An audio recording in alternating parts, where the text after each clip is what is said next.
Yeah, the clutch grabbed good, but I need them springs are a little too strong. I need like lower settings, speed springs, maybe 7,500 RPMs, because when I give it full throttle, that's when the fucking motor engages. It's barely warm. Now that's a right proper clutch that's in there now. That's like the best of the best you could fucking get for this motor. Almost lost control of the bike. The original clutch is over here. It worked for a little while anyway.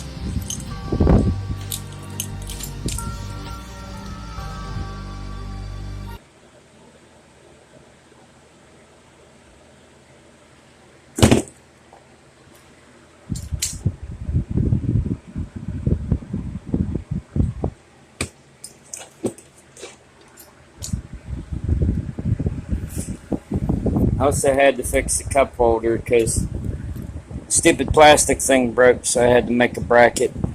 And now she's solid. She don't do that dumb shit wiggling around. Puffy. Ooh. Thanks for watching.